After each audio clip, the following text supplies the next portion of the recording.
La militància no és una etapa de la vida, la militància és un compromís amb la classe treballadora, amb la nostra classe, per acabar amb aquest règim d'opressió i d'explotació.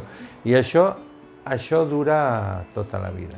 A mi veure que hi havia militants més grans, militants que feia 40 anys que militaven, que havien construït la seva vida al voltant del partit, a mi això em reconfortava molt perquè volia dir que jo estava entrant a militar en un partit que no era una organització juvenil i que quan acabés la meva joventut s'acabaria aquest projecte. Jo estava entrant a militar en un partit amb un programa que, com tu dius, és un compromís no només amb la classe treballadora, sinó amb la transformació del món, i és un compromís per tota la vida. La lluita per construir un partit revolucionari o una internacional revolucionària que van junts és per recuperar la bandera del socialisme. No podem fer política partint d'allò possible, sinó d'allò necessari. I el socialisme avui és una necessitat urgent.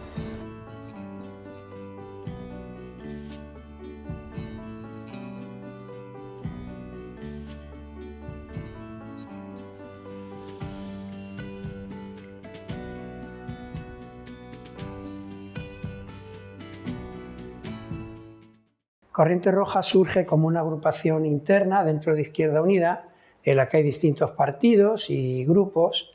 Estaba, por ejemplo, el PC Vivo, que era un sector del Partido Comunista. Estaba la gente del Espacio Alternativo, que son los antecesores de la izquierda anticapitalista. Estaba el SAL de Gordillo, de Andalucía, y Cañamero. Y estaba un grupo, que era el nuestro, que era el Partido Revolucionario de los Trabajadores.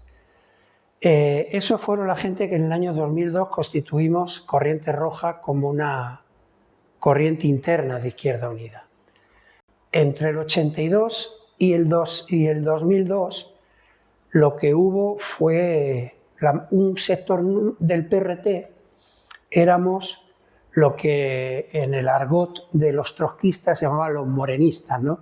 Veníamos de la corriente latinoamericana, de la LIT, que fundó Nahuel Moreno, por eso venía lo del calificativo de morenista, pero de ahí fue el PST, éramos parte del Partido Socialista de los Trabajadores, que fue un partido que en el año 1993 se disolvió.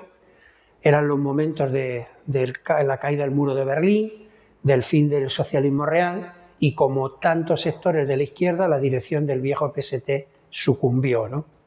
Entonces, pero un sector veníamos de preservar esa continuidad en la lucha, y en el año 94 se produce la fusión de un grupo que también venía del trotskismo, que era el GEPOR, se llamaba.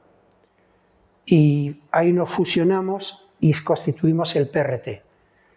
Bueno, para nosotros ese punto fue muy importante porque eran años muy duros, muy difíciles, eran los años de una propaganda exacerbada del socialismo fracasó, era el fin de la historia, que decía el Fukuyama y toda esta gente, y había una profunda desmoralización en el activismo obrero, en los sectores de la juventud, porque parecía que no había horizonte. Y a nosotros nos tocó ahí sucumbir, o sea, para no sucumbir nos tocó aguantar. Y entonces esa fusión en el año 94 fue muy importante. Y yo creo que va a marcar mucho la impronta de lo que es Corriente Roja hoy, ¿no? Porque ahí veníamos gente que veníamos de muchos años de militancia, de muchos años, y que veníamos de la llamada corriente morenista.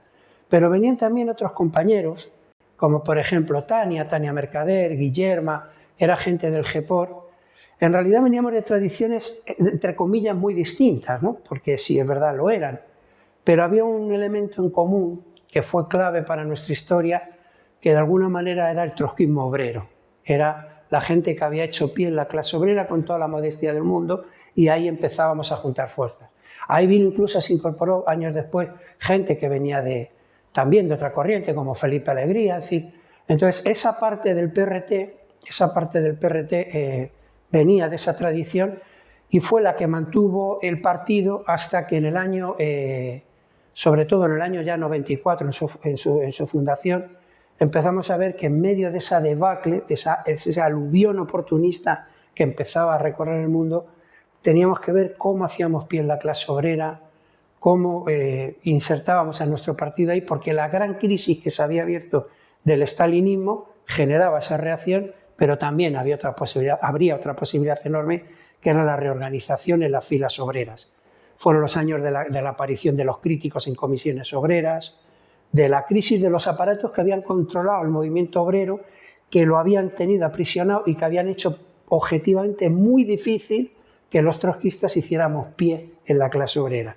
Entonces nosotros lo llamamos una contradicción de hierro. El trotskismo es el programa de la clase obrera movilizada y resulta que había desmovilización y la clase obrera la teníamos taponada por todos los sitios.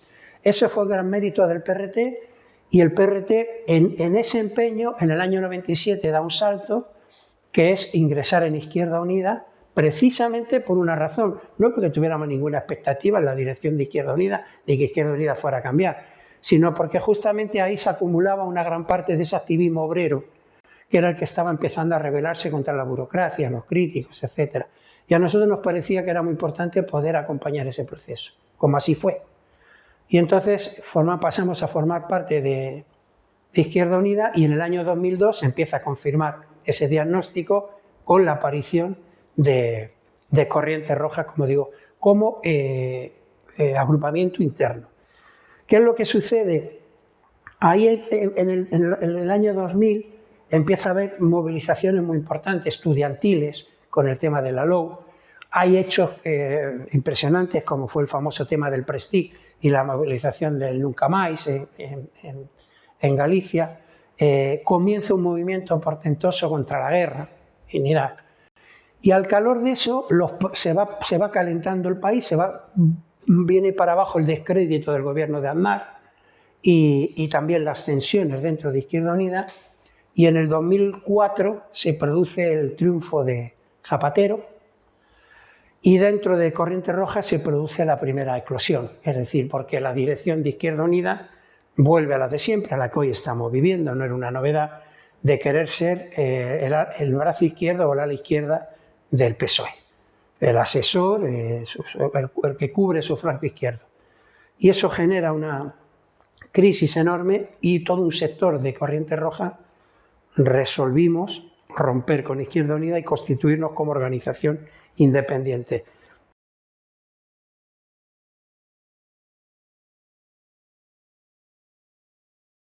Para algunos, Corriente Roja debía ser una especie de frente permanente que en realidad trabajara por ser un frente de la izquierda más amplio, pero una cosa laxa, sin una estructura estable, sin organismos, así un poco tipo a mitad de camino entre una organización y un movimiento.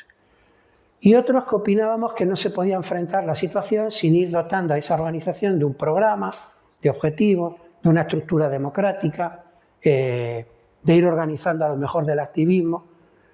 Todo eso se mantuvo de manera latente en todos los debates.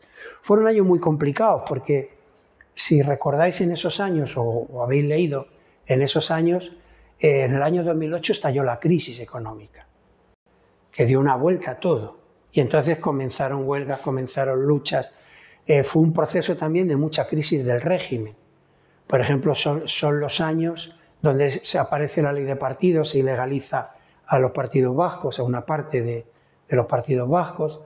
Entonces hay una lucha muy importante que también tuvo mucho que ver Corriente Roja, que es la lucha contra la ley de extranjería, la defensa de la inmigración y el papel es para todos. Y entonces Corriente Roja fue creciendo a caballo de eso, de las luchas obreras, de la lucha de los inmigrantes, de la lucha de las mujeres, de la lucha de las nacionalidades, en aquel momento sobre todo los vascos, pero a la medida que Corriente Roja participaba más de eso, lo que sucedía es que se manifestaban más las contradicciones. Por ejemplo, no tenemos un periódico, necesitamos un periódico, no se puede, necesitamos una estructura un poquito más sólida, no se puede funcionar a golpe de movimiento corriendo detrás de las cosas, hay que precisar más los objetivos políticos. Entonces era muy buena la participación en todo eso, pero manifestaba las carencias de la organización. Y ahí empezaban a manifestarse concepciones de fondo. y hay un momento donde en Corriente Roja se produce un hecho cualitativo que son lo que se llaman las primaveras árabes y aparece la guerra en Libia. Y un sector de Corriente Roja resuelve el apoyo a Gaddafi, mientras que nosotros decidimos apoyar la rebelión del pueblo libio, como luego apoyamos la del sirio y como habíamos planteado que ningún apoyo a ningún gobierno burgués. Y eso generó la aceleración de una ruptura en Corriente que tenía que ver con este problema. En realidad lo que la ruptura reflejaba era los que queríamos construir un partido revolucionario inserto en la clase obrera, centralizado, un partido leninista, internacionalista, que no tuviera nada que ver ni con la socialdemocracia ni con el estalinismo, y los que de alguna manera seguían presos de esas concepciones campistas, de esa referencia en Castro, etc. Pero toda esa etapa fue muy importante para nuestra propia formación, para nuestra militancia, para ir ganando un montón de activistas, porque fueron años de muchas luchas. Yo qué sé, fueron los años de la lucha de los compas de UPS, fueron los años de las trabajadoras de Magneti, una de las muchas huelgas que hubo, fueron los años de los mineros y de la Marcha Negra a Madrid.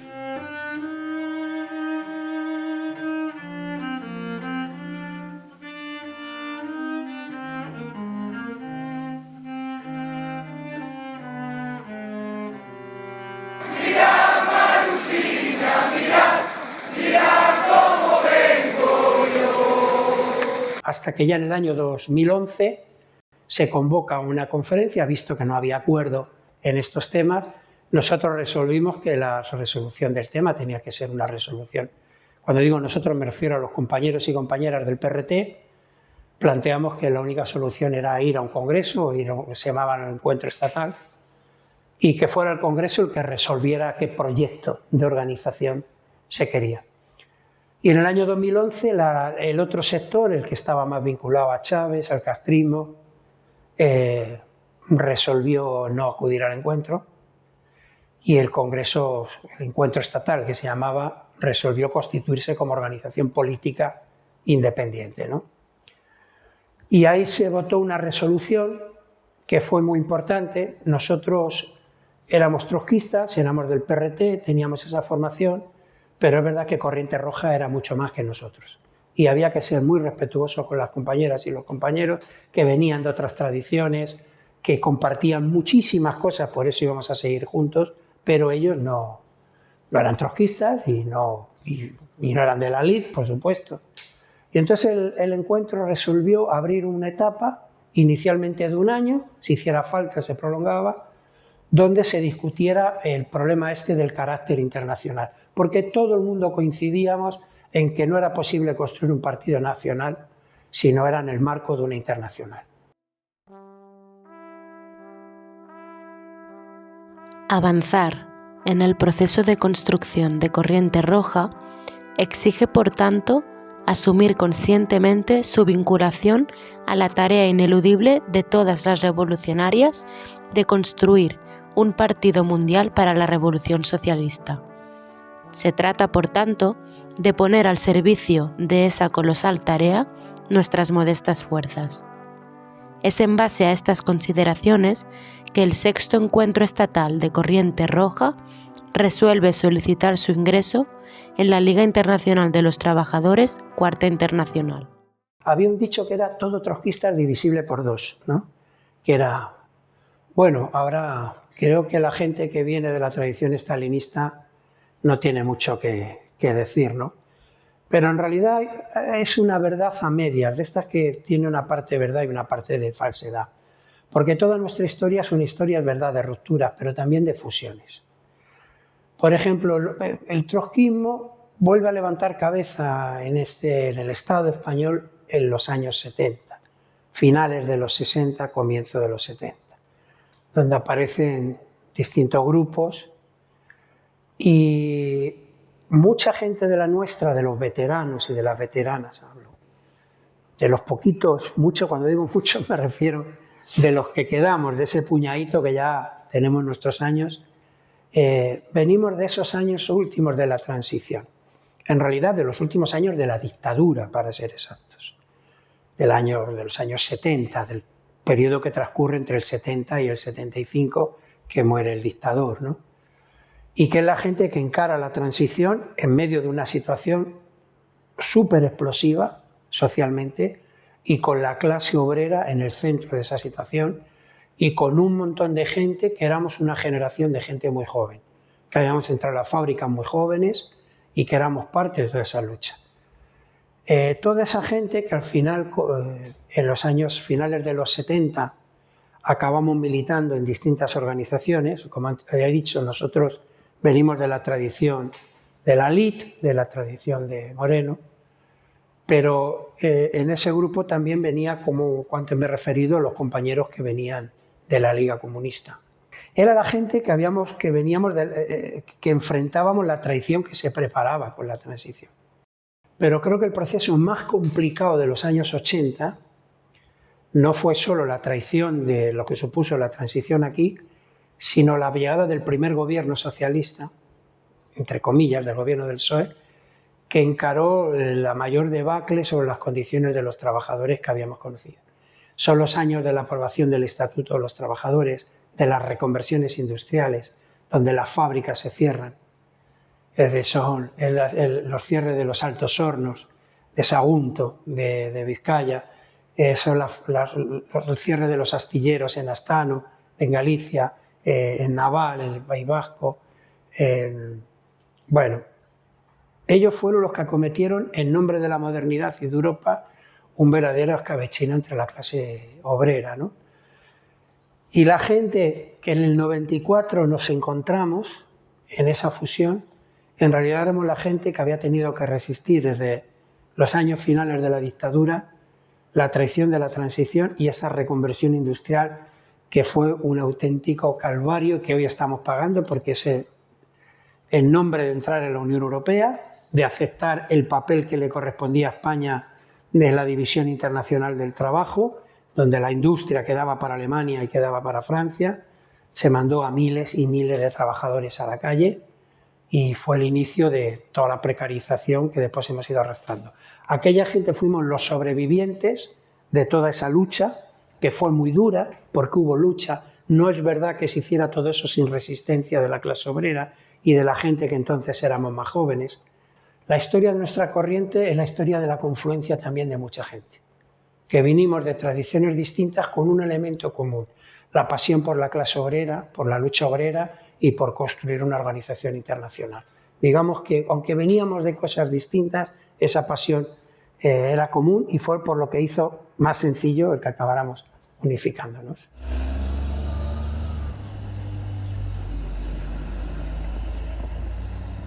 Cuando UPS, como empresa norteamericana, pide informes, de alguna manera, aparte del estudio de mercado, pregunta si esta empresa, como supongo todas lo hacen, si era una empresa conflictiva. Entonces, bueno, la experiencia decía que esta empresa no era conflictiva porque venía primero de un comité que no le planteaba ningún problema, pero claro, ellos preguntaron si era de ir a la huelga, si era muy reivindicativa, y la compraron con la idea de que no. Somos UPS Vallecas, ¡vamos! No nos metemos con nadie, pero si esto no se arregla, ¡cabrones! Seguiremos en la calle. Ya queremos ver a Carrera y a la Arancha en la cola del INEM. Ya queremos ver a las... Yo llevaba en el partido muchos años, ya llevaba años en el partido, pero nosotras participábamos, interveníamos de muchas luchas obreras, que siempre fue nuestra obsesión, participábamos siempre desde fuera. Hay un momento en que se nos cruza la huelga de la MT. La huelga de la MT en Madrid, que duró 23 días, que fue una huelga tremendamente importante y que fue una huelga muy antiburocrática porque era contra la forma de hacer sindicalismo de comisiones y UGT. Esa huelga, que nosotros fuimos parte importante de ella, nos empezó a indicar que se estaba dando un proceso entre los trabajadores y trabajadoras de rebelión contra la burocracia, de lo que nosotros llamamos reorganización, porque empezaban a enfadarse y empezaban a salir y a expresarse el descontento que había con su forma de hacer. la falta de respeto a las asambleas, etcétera, etcétera. Y entonces ahí discutimos en el partido, entonces éramos el PST, discutimos que teníamos que empezar a ser parte de ese proceso. Entonces teníamos que ser parte. En aquellas empresas donde estábamos teníamos que impulsar candidaturas antiburocráticas. No es que tuviéramos que impulsar elecciones sindicales, porque las elecciones sindicales se daban cada 4 años exactamente. Teníamos que aprovechar el momento en que se abrían las elecciones sindicales en nuestras empresas para intentar montar una candidatura que fuera contra los aparatos de los grandes sindicatos. En UPS existían comisiones UGT. Nosotros no queríamos saber nada. Era gente muy mayor, nosotros éramos gente muy joven, la plantilla había una parte muy joven y había una parte mayor, había ahí como una división grande. Ya se habían dado algunos síntomas y entonces nos confirmaba y nos reafirmaba que había un proceso de eso.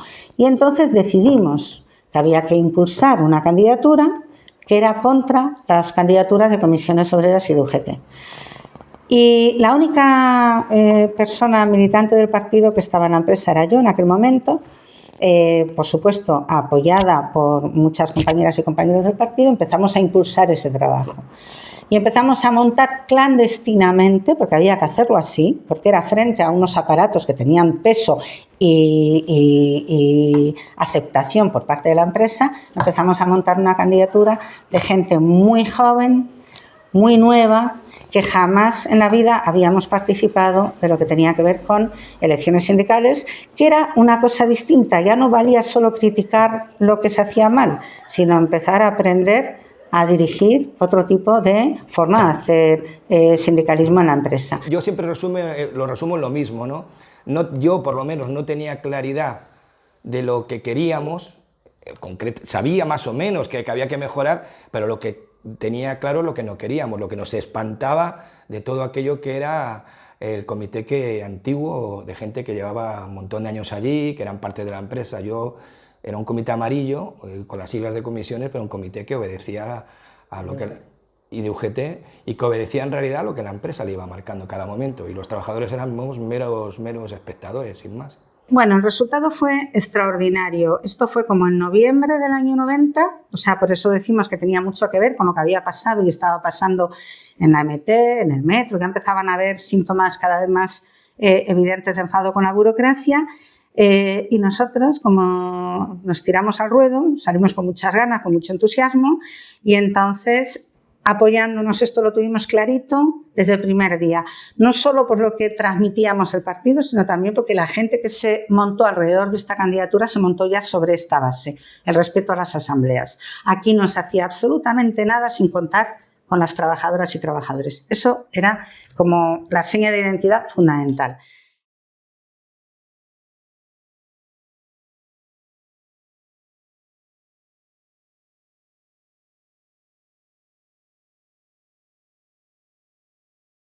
Una cosa que nosotros siempre decimos que fue una derrota en el momento, es decir, no conseguimos los objetivos, pero a la vuelta de muy pocos días habíamos conseguido todo lo que queríamos, porque la empresa había tomado nota de que esto se le podía poner muy feo.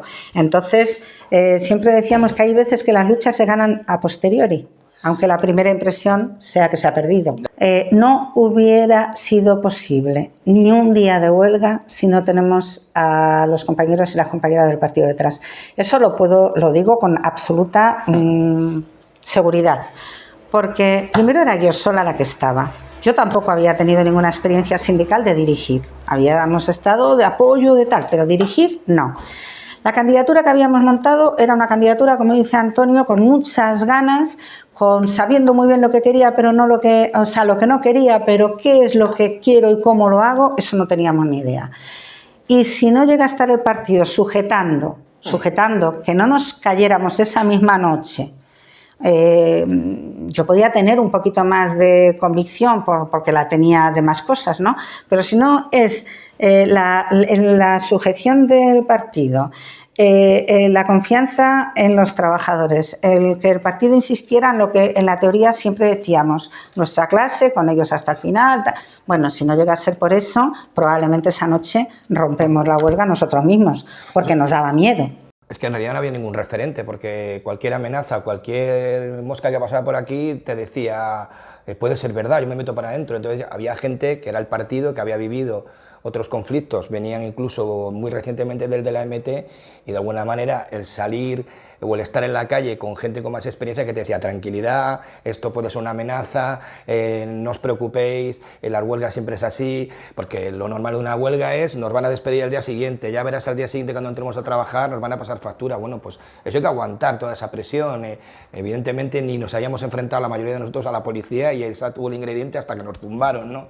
Entonces, si hay gente que ha vivido esa experiencia, te puede decir, calma, que esto es habitual, es el manual típico de cuando hay una huelga, las amenazas, vais a ser despedidos, sois un comité que vais a llevar a la gente, e incluso más adelante vienen unas amenazas peores, la de vais a conseguir que UPS se vaya del país y que dejéis a miles de familias en la calle. Bueno, todo eso es que el primer día dices, Dios mío, ya cuando te lo han dicho 4 veces y encima hay un respaldo detrás de gente organizada, pues te hace menos efecto, porque esa la vivimos, cierres patronales, es decir, las presiones de la huelga están ahí siempre, y nosotros como gente inexperta las aguantamos por lo que la aguantamos, porque había gente que era del partido que tenía evidentemente eso más, vamos, tenía más experiencia que todos nosotros. Nosotros teníamos una frase que decíamos que en una semana de huelga se aprende mucho más que a lo mejor en 40 años de vida. Ahí se aprendió mucho, y el resultado de esa huelga tan larga, y además que la ganamos, pero tan larga y tan complicada y tan difícil,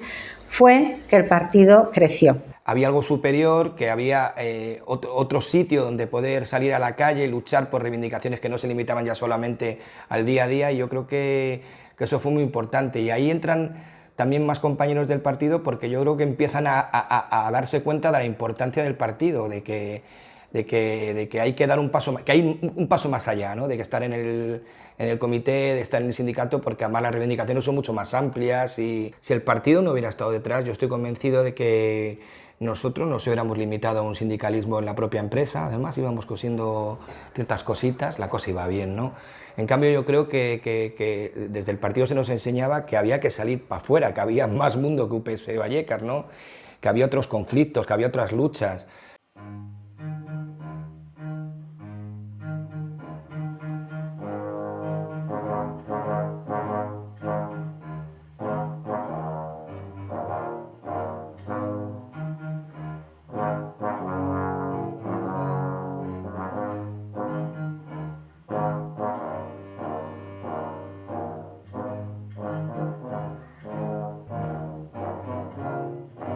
Había una nueva, no por edad, sino por el momento que estaban jugando ahí. Había una nueva camada, digamos, de gente que se ponía a la cabeza de esa lucha.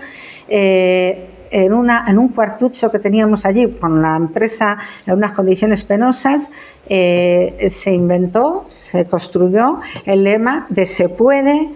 Nosotros se inventó allí, entre todas, se puede luchar contra los seres. Luego ya cambiamos y ahora No, lo cambió la calle, no lo cambiamos nosotros. Y entonces era se puede luchar contra los seres, y salimos con esa consigna que nos comíamos el mundo.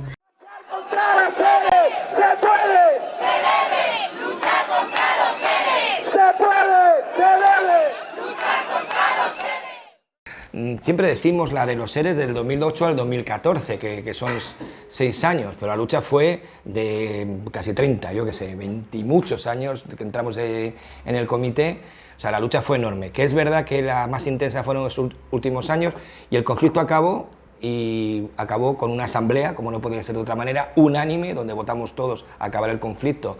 A día de hoy mantenemos no solo el contacto desde el punto de vista ya de compañeros y amigos, en algunos casos ya es de amistad, sino que aquí hay gente afiliada de UPS, un montón al sindicato, padres, compañeros nuestros que hoy traen a sus hijos para explicarnos que tienen un problema en una empresa y apoyarlos, comités de empresa que han hecho lecciones y hoy son gente de UPS que nunca fueron del comité aquel, pero hoy son comité de otras empresas, por ejemplo la logística, tenemos gente que son hoy representantes, que eran, de alguna manera, no eran comité, pero vivieron tan de cerca los conflictos y participaron tanto de las asambleas que algo de enseñanza les quedó, y hoy dieron ese salto y son ellos los que dirigen como comité en algunos centros de trabajo. Entonces ese vínculo es muy importante, la afiliación a COVAS, cómo pusieron en pie este local pintándolo cuando todavía no habían encontrado trabajo. Yo creo que eso se mantiene ahí. En aquella primera experiencia de lo que fue la lucha del 92, el partido creció y la gente que había estado en la primera línea de esa lucha se incorporó al partido. Luego, cuando seguimos con todo el tema de Bosnia, también se incorporaron algunos compañeros al partido. Y después, cuando nos metimos en esta pelea de los seres, también otra primera línea se incorporó al partido. Y entonces, para mí, es importante poder decir que hoy tenemos un grupo de gente que viene de UPS, que los tenemos en el entorno, saben perfectamente que es Corriente Roja, hay que apoyarlo, hay que dar económicamente cuando necesitamos, tal, saben perfectamente, en las elecciones saben, o sea, nos tienen como... Pero hay otra parte muy importante que yo sí que no quiero olvidarla, y es que hoy tenemos compañeras y compañeros que se han dejado la piel ahí, algunas que fueron del partido como Ángela murieron, pero otra gente como Ángel Luis Sierra, como Ricardo López, como Arturo, como compañeros como Juan Carlos, que hoy porque está todo el día dedicado al taxi, y algunos de ellos siguen aquí y son piezas muy importantes del partido. O sea que no se implicaron un poquito, se metieron a tope, no digo de Antonio porque ya es más que conocido, ¿no? Pero hay otra gente que más despacito, un tiempo después, también se incorporó y que son fundamentales y están ahí. Nosotros no entenderíamos el partido Corriente Roja sin un Arturo, sin una Marcelita, sin un Ángel Luis Sierra, no entenderíamos. Es nuestra parte, nuestra gente que se quedó aquí, ¿no? Y seguramente que habrá alguno que se me olvide, pero sí, ahí están.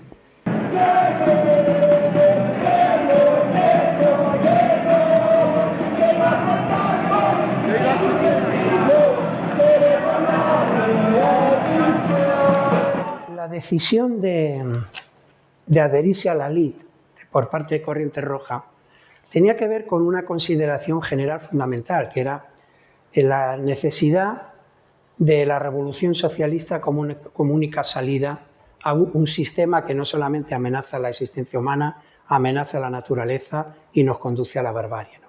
Y creo que con el tiempo eso es un hecho que cada vez es más evidente. Entonces, no hay más salida que acabar con el sistema capitalista, con una revolución socialista, que eso solo puede hacer la clase obrera, que es la única clase que no tiene nada que perder, como decía Marx, ni intereses mezquinos que defender como clase, y que para eso hacía falta construir un programa, un partido y una internacional.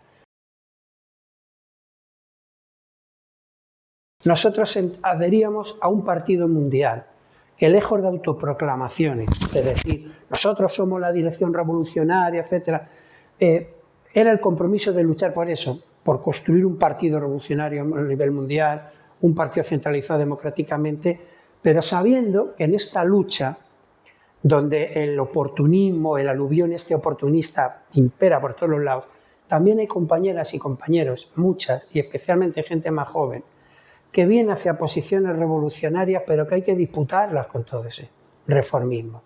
Es lo que nosotros llamamos el centrismo, en el sentido más, no de descalificación, sino de estos virajes entre el reformismo y la revolución. Y había que ganarlos para ese. Ese era el papel de la LID.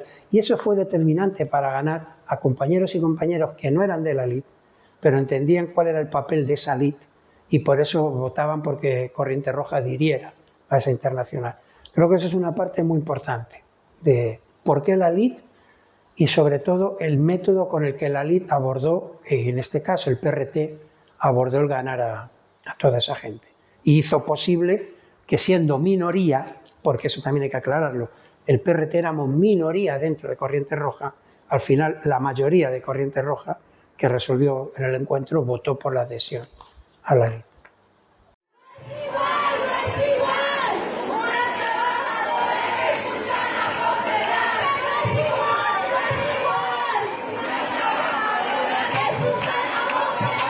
Yo creo que hay un rechazo por lo menos de un sector del feminismo a todo lo que son las organizaciones de izquierda, porque las asocian con lo que fue la política del estalinismo, ¿no?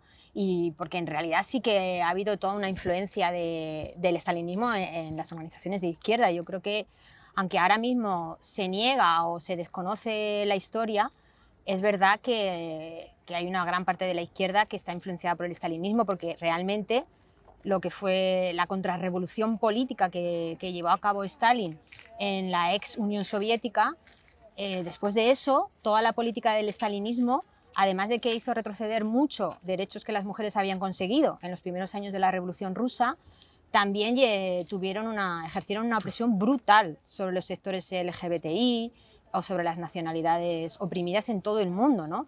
Entonces, en realidad, el estalinismo siempre ha secundarizado la lucha contra las opresiones porque las ha considerado como menos importantes que las luchas sindicales, las luchas por cuestiones económicas, ¿no? Y toda esa deformación estalinista ha calado en gran parte de la izquierda, de manera que durante muchos años incluso se consideraba que luchar contra el machismo o contra el racismo dividía a la clase trabajadora, cuando en realidad es justamente al revés, ¿no? Son las opresiones lo que dividen y debilitan a la clase trabajadora.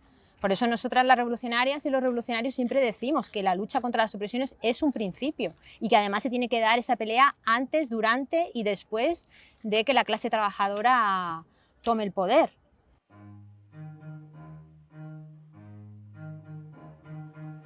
Les 320 treballadores de l'empresa Gèger Ibèrica de Barberà del Vallès s'han manifestat avui fins a Sabadell per protestar per la discriminació salarial que pateixen respecte als treballadors masculins. Les treballadores fan vagues intermitents que es generalitzaran a partir de la setmana que ve si l'empresa no arregla aquesta situació. A la huelga 10, a la huelga 100, a la huelga madre ven tú también, a la huelga 100, a la huelga 1000. Igual salario, igual trabajo, igual salario, igual trabajo, igual salario, igual trabajo, igual salario. Yo por ellas madre y ellas por mí.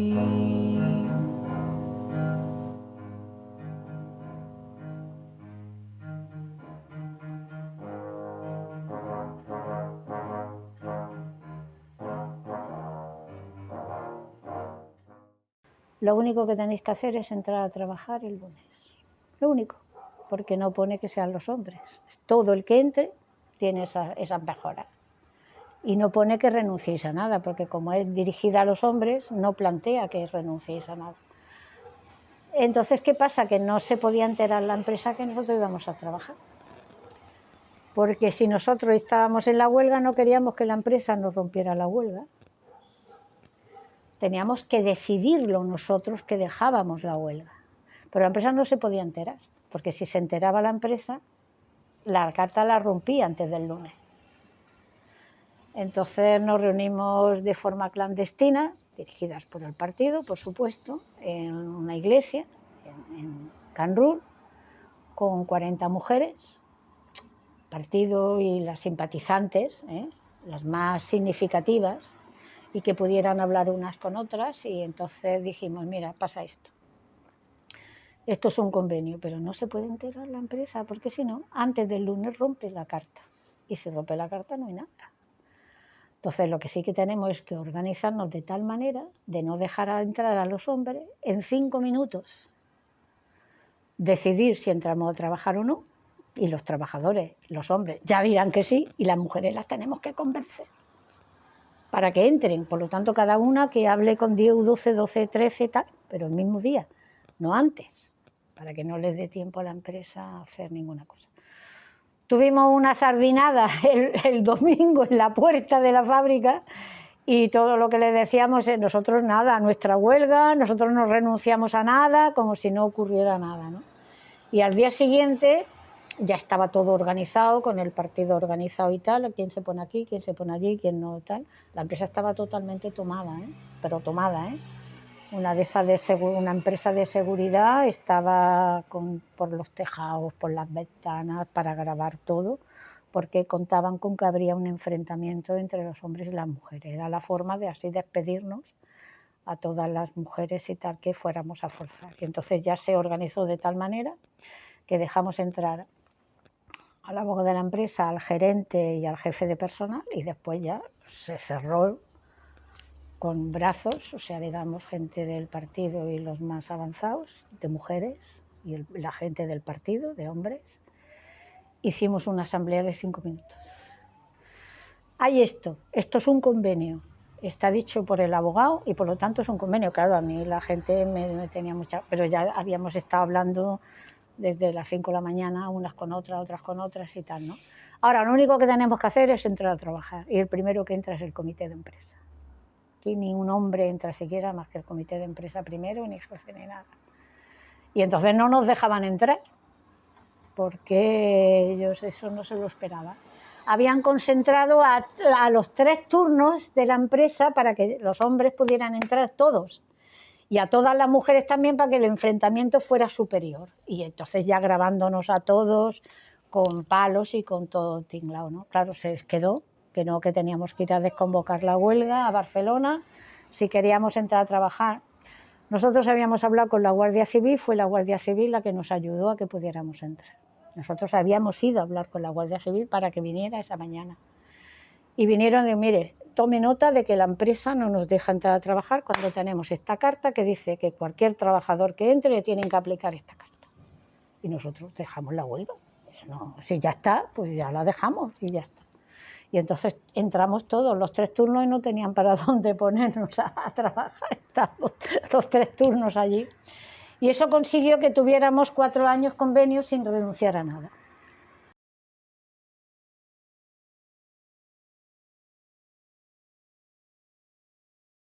Entonces, ¿qué pasa? Vamos a la huelga indefinida y los hombres entran a trabajar y nos quedamos las mujeres solas. Entonces la cuestión es, hicimos asamblea y dijimos, ¿qué hacemos? ¿Solas o no solas? Y claro, la orientación del partido y la orientación mía es decir, no, tenemos que tirar solas. Pero tiramos, nosotros a estas alturas no podemos renunciar a una cuestión después de tantas luchas. Solas, pero ahora lo que hay que convertir es el problema no en un convenio, sino en un problema social, de toda la sociedad. Y lo mismo son nuestros compañeros de trabajo que los de enfrente, que los sindicalistas, que los tal. Y por lo tanto conseguimos que si era una lucha política, no era una lucha sindical, teníamos que convertir lo que era la audiencia, la gente, en un jurado popular, que se pusiera a favor nuestro o a favor de la empresa. Fui ganando bastante la comprensión de lo que era el partido, lo que significaba y casa, lo que era mi casa, lo que era, o sea, no sé, era que lo aprendía todo, lo aprendía, no sé, yo el partido, a ver, a mí el partido me ha servido políticamente y personalmente. Yo creo que las militantes del partido son diferentes a las demás mujeres porque tienen la conciencia que tenemos, ¿no? Me desperté, me dio como una eso que me gustaba, o sea, me encantaba a mí, por ejemplo, estar organizando sindicalmente la fábrica, aunque es eso que decimos, ¿no? Tú siempre piensas, por ejemplo, que sindicalmente estás defendiendo sindicalmente, pero sin olvidar qué objetivo es, ¿no? Que es construir el partido, ¿no? La fábrica de la Jaeger, en aquel entonces, cuando estábamos nosotras, no era una fábrica cualquiera. Las mujeres de la fábrica no eran unas mujeres cualquiera, eran unas mujeres que estaban politizadas. Las luchadoras, sí. Tenían otra visión del mundo de lo que no tenían las demás mujeres. Ganaron muchísimo en la huelga. Ganaron muchísimo en la huelga. Bueno, en la lucha, desde el 82 hasta que acabó la huelga, una de las cuestiones es que las mujeres fueron totalmente distintas de antes a después. Eran ellas y su salario era vital para ellas, ya no estaban, había dado un salto enorme, ¿no? La no hay diferencia salarial entre hombre y mujer, seguimos cobrando lo mismo. En la empresa, en la actualidad, se sigue cobrando eso, por la misma categoría se cobra igual. Si tú eres especialista hombre, especialista mujer, cobran lo mismo. El tema de guardería sí que es verdad que se sigue cobrando igual, no lo cobran 100%, pero está en el convenio. Fue la primera empresa en este país, Haiger Ibérica antes y ahora Magnetti Marelli, que consiguió la equiparación salarial por motivo de razón de sexo. Y eso abrió, evidentemente, una bandera muy buena en este país para que otras trabajadoras hicieran lo mismo. Nosotros lo que no podemos es renunciar a las reivindicaciones de las mujeres porque dividimos la clase obrera, porque la clase obrera ya está dividida. Los hombres no apoyan y por lo tanto esa es una división real. Yo por encima de todo soy partido y por lo tanto soy revolucionaria. Y para mí el objetivo central siempre es construir el partido, porque si no, no hay sindicato que se haga. Eso lo tiene claro cualquier militante del partido, que por encima de todo está la organización del partido, trabajando en los sindicatos, trabajando en los movimientos, trabajando donde sea, pero con un objetivo, con engrandecer el partido a nivel local, nacional e internacional, porque si no tenemos una internacional no nos sirve para nada. Podemos ser muy buenos sindicalistas y conseguir muchas cosas en el sector, pero ¿para qué? Si no echamos abajo el capital. ¿Para qué? ¿Para nada? Yo por ellas madre y ellas por mí. La burguesía utiliza las opresiones como una herramienta muy poderosa para dividir y para debilitar a la clase trabajadora, ¿no? Y es inevitable que las opresiones pues también se nos cuelen dentro del partido, ¿no? Porque nosotros no somos una secta, afortunadamente, ni vivimos ahí enlatados al vacío. Y en este sentido, pues en Corriente Roja también ha sido todo un proceso, ¿no? De intentar tomar medidas, resoluciones de todo tipo para identificar el machismo, para sancionarlo, para intentar ganar más mujeres al partido, para intentar que más mujeres tuvieran tareas de dirección, para formar figuras públicas mujeres. Y yo creo que podemos decir que ahora mismo nuestra propaganda, no solo nuestra propaganda, sino también la composición social del que tenemos en el partido, se nota esto, ¿no? Porque las mujeres y los oprimidos en general no son una minoría en el partido y tampoco en las tareas de dirección, ¿no? Aunque evidentemente esto es una batalla permanente y no podemos bajar la guardia.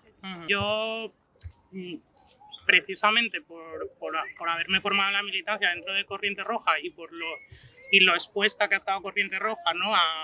Al final al estalinismo, porque venimos de la tradición marxista y al final el estalinismo ha sido una influencia tristemente con la que hemos tenido que combatir, ¿no?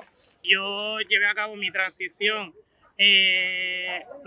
militando, ¿no? A mí antes se me conocía con otro nombre, pues tuve esta presión a la hora de salir del armario con el propio partido, ¿no? Pensando que se me iba a acusar de posmoderna, ¿no? Que es a donde acuden todos los oprimidos que no tienen respuesta por parte de las organizaciones que se autodenominan revolucionarias, ¿no? Porque el marxismo el nombre del marxismo ha sido ensuciado por el estalinismo de cara a los oprimidos, ¿no?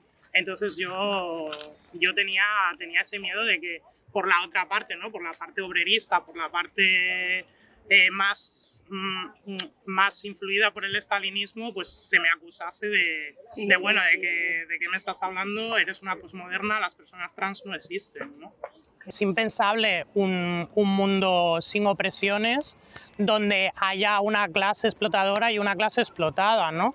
Por eso es tan importante que haya una organización revolucionaria que dé respuesta, una respuesta que pase por la toma del poder de la clase trabajadora para dar solución a estas problemáticas sociales, ¿no? Para acabar con todas estas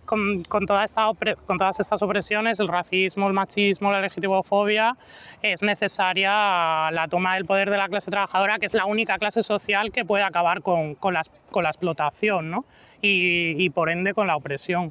El capitalismo siempre fue un sistema de explotación, pero también de opresión, ¿no? Si no pensemos cómo se cómo se hizo la acumulación originaria del capital, que fue a partir del trabajo de la esclavitud del pueblo negro, a partir del genocidio de los pueblos indígenas, de los pueblos originarios y de la explotación tan brutal sobre las mujeres y los niños en las fábricas en los primeros años de la revolución industrial. Entonces, el capitalismo fue siempre un sistema de explotación y de opresión. Pues sí, eso es justamente lo que ahora mismo que estamos celebrando, precisamente los 10 años de Corriente Roja, queremos reivindicar, ¿no? Que llevamos 10 años construyendo una organización que tiene como uno de sus principios y de sus objetivos más importantes unir a la clase trabajadora, y para eso, para unir a la clase trabajadora en lo que tú dices de luchar para la toma del poder, necesitamos que la clase trabajadora esté unida, y entonces eso no lo vamos a poder lograr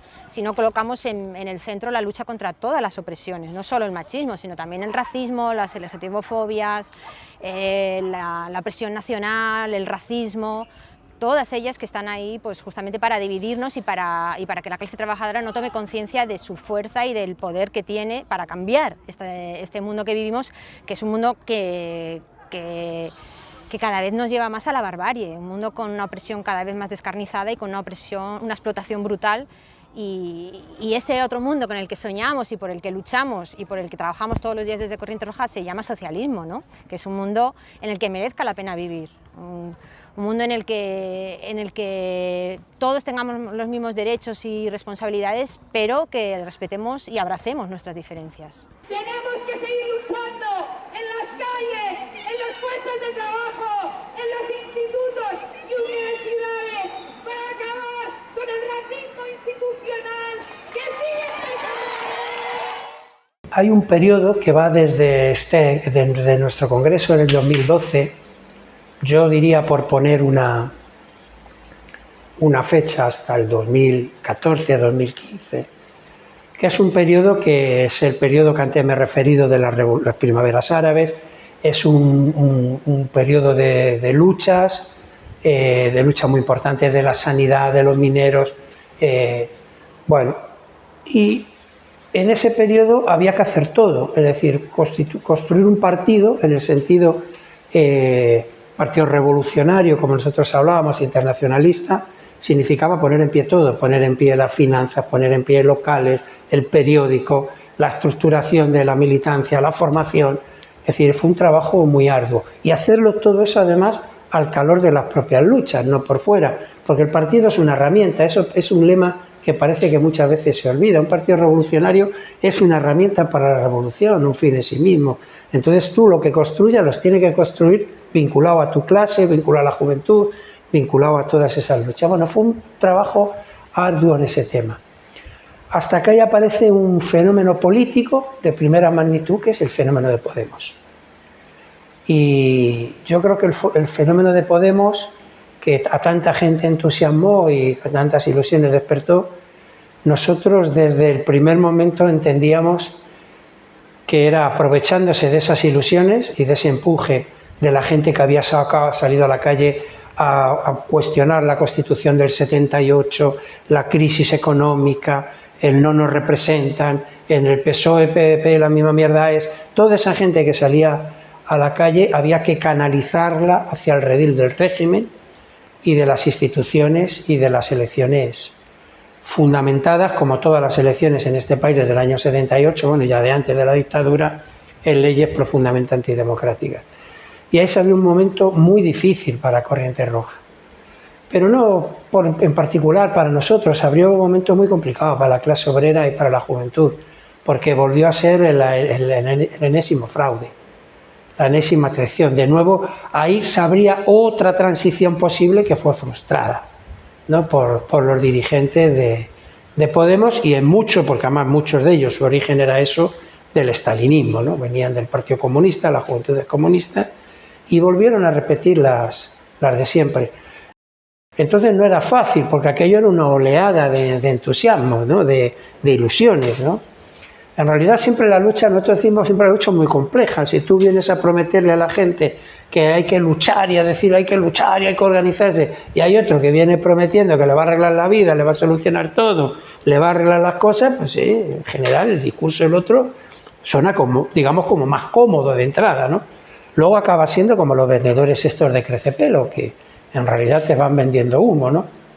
Entonces fueron momentos muy complicados y yo creo que ahí la clave de Corriente Roja tiene mucho mérito. Para mí yo creo que muchas veces tiene más mérito los momentos difíciles que los momentos de auge, de lucha, ¿no? Porque correr a favor, bueno, más o menos todo el mundo sabe hacerlo, ¿no? El problema es aguantarse los tirones pesados, ¿no? A mí siempre me recuerda una frase que repetía mucho Trotsky, que nosotros somos como esos montañeros que van subiendo una montaña y sobre ellos no dejan de caer aludes de piedra y de nieve, ¿no? Y tienen que seguir y seguir y seguir, porque la lucha es así, no porque seamos masoquistas, es porque ninguna clase social va a entregar sus posesiones ni sus prebendas y no la va a dejar para que la clase obrera cambiemos el mundo.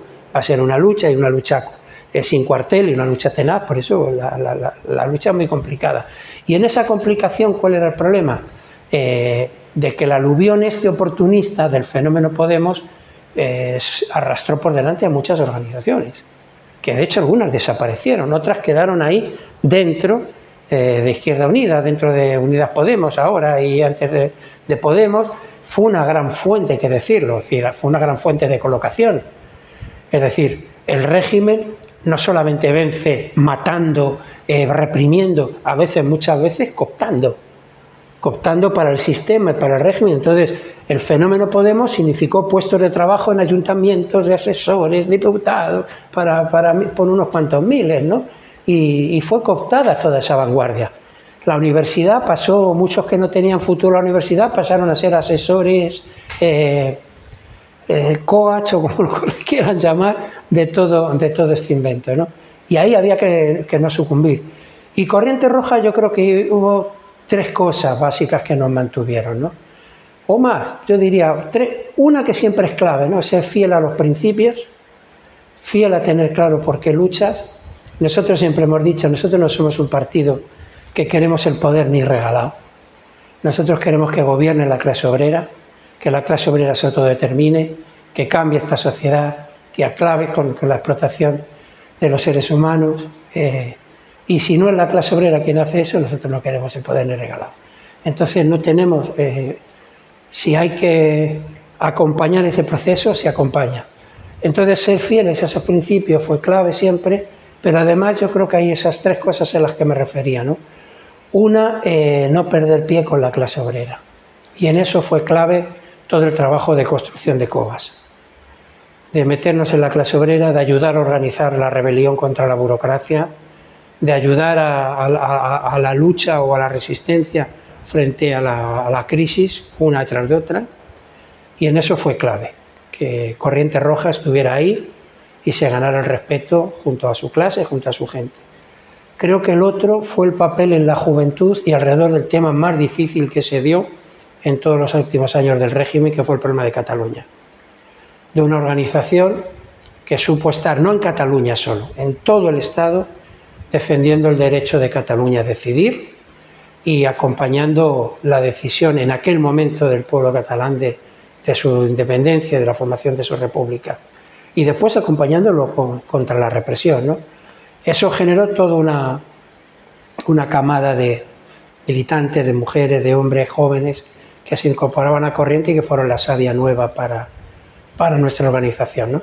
Y la tercera es no perder el criterio que siempre nos movió, ser una organización mundial, ser parte de una internacional. Entonces esas 3 cosas creo que fueron decisivas y son y siguen siendo decisivas para que en momentos de abatimiento, en momentos donde hay reflujo, porque la vida es así, ¿no? Tú puedas mantener una organización, preservar su estructura de militantes, de cuadros, esperando tiempos mejores.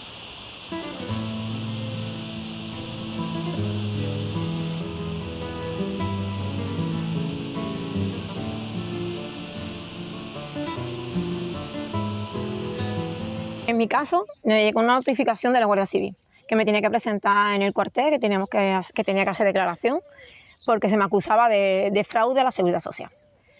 Yo no tenía ni idea, solo veía que en la carta venía una empresa con la que yo había trabajado, que era Agrícolas Espinos.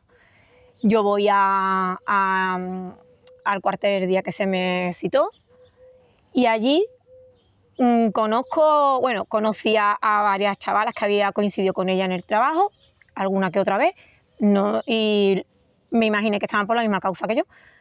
Allí conocí a David, un militante de Corriente que también está en COBAS, el sindicato, y me explicó que habíamos mucha gente con el mismo problema.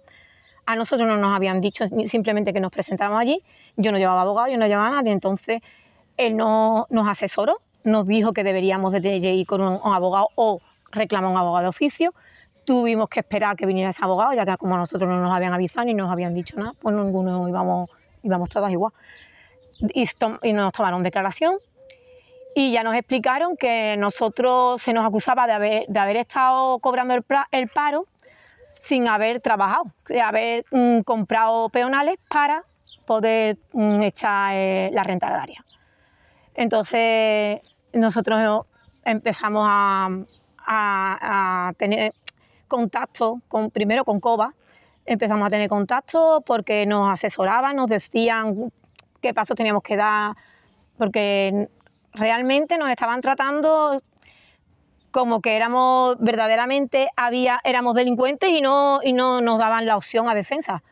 Simplemente se nos acusaba que habíamos hecho eso y lo habíamos hecho y punto. Y nos querían quitar el paro durante 2 años, no tener derecho a ninguna prestación. Nos pedían incluso cárcel y devolver las prestaciones que hubiéramos cobrado con peonales. Yo solo tenía 5 peonales de esta empresa, pero la prestación la tuve que devolver íntegra.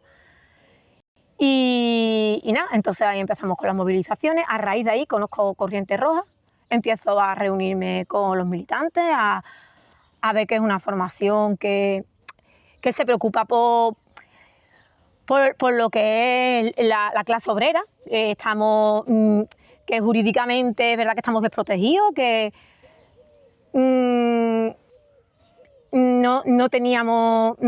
nosotros no teníamos la capacidad para afrontar a lo que se nos venía encima. Simplemente pensábamos pagar y pagar y pagar lo que nos dijera el Estado que teníamos que pagar. Y fue a raíz de ahí cuando empecé a movilizarme, empezamos a unirnos unas y otras, y la verdad que se creó una gran plataforma.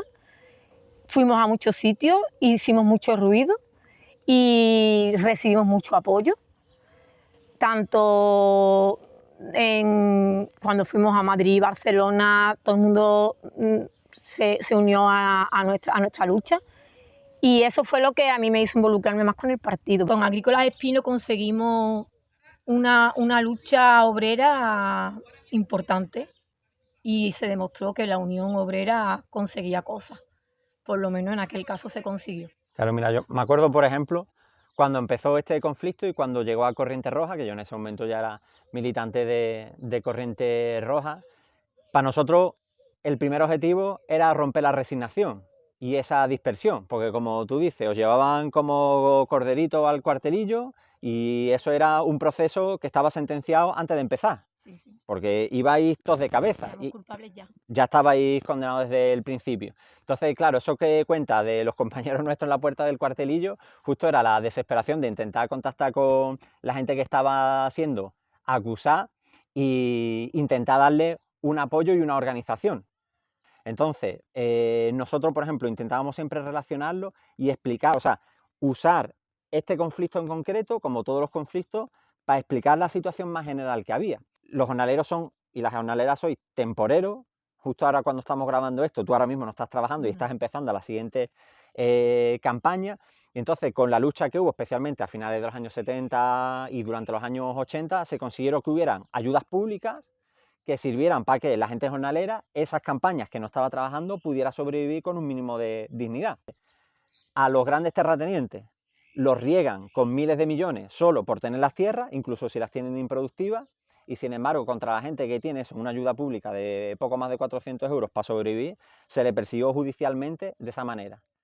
Entonces nuestra orientación fue, primero, romper ese camino que os tenían hecho de ir a la picota directamente, intentar romper esa pasividad, decir que sí se podía, que sí era posible plantarle cara a eso, que la única opción no era firmar la culpabilidad o ir a juicio, sino que se podía plantear un conflicto colectivo, organizado, sindical y político que intentara cambiar el destino que estaba ya marcado.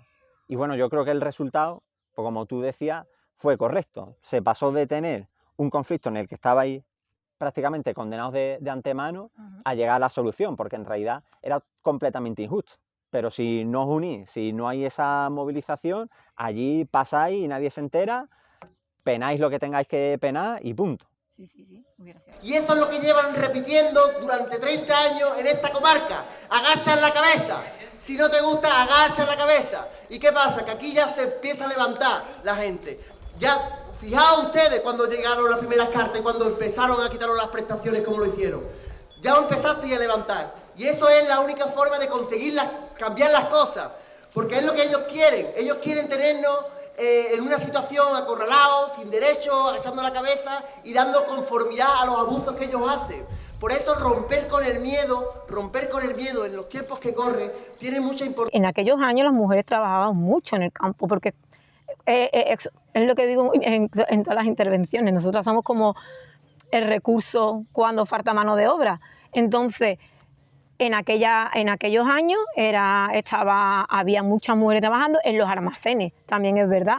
Esta empresa tenía fábrica, tenía almacén, y siempre prefieren, en la fábrica sí que es verdad que prefieren mano de obra femenina, porque, no sé, se supone que manipulamos mejor la fruta. Eso según el empresario. Como éramos mujeres, éramos amas de casa que comprábamos peonas para cobrar subsidios. Eso fue acusado desde primera hora y se mantuvo. Y vamos, se archivó el caso, pero por falta de pruebas, porque realmente no podían probarlo. Pero nosotros la sentencia ya teníamos prácticamente firmada, ¿verdad? Y seguramente si no hubiéramos conocido, pues hubiéramos firmado, como tú dices, por lo menos las 10 que nos juntamos en San José, hubiéramos firmado aquello, hubiéramos pagado y nos hubiéramos resignado. Porque al final lo que te das cuenta es que la situación que hay al fondo es una situación el campo andaluz es una situación de desempleo brutal, de pobreza bastante fuerte, de explotación, de no cumplimiento de la legislación laboral más básica, e incluso yendo un poco más profundo, hay cosas que nos venden que son del siglo XIX, pero en realidad en el siglo XXI siguen pasando en Andalucía, porque en Andalucía, en el campo, sigue habiendo esclavitud, empezando por la población inmigrante que está en los campos en Huelva, en la Fresa o en el Ejido, en los invernaderos. O sea, son situaciones que la esclavitud no hay que buscarla en el tercer mundo, que está aquí y son nuestros compañeros de trabajo, y situaciones de explotación, etcétera, etcétera. Pero los alcaldes no están, compañeros, porque no son las elecciones. Ya lo vimos hace 4 años, cuando empezó este conflicto. Cuando eran las elecciones, todos los alcaldes cogían la pancarta y se peleaban por quitarnos la pancarta. Hoy no, son las elecciones, los alcaldes, pues, como ha pasado estos 3 años, pues han lavado las manos con este conflicto. Y no solamente con este conflicto, se lo han lavado con el conflicto de Agrícola Espino, de Baena, de Zufruí, de todos los conflictos. Muchas veces se consiguió que los mismos ayuntamientos o partidos políticos que se retiraban, al final bajo presión y a regañadientes, nos dieran algo de apoyo. Algo tenían que ir aportando, pero eso bajo la presión de vuestra movilización y bajo la presión de que estabais ustedes echándole el aliento en la nuca. Sí.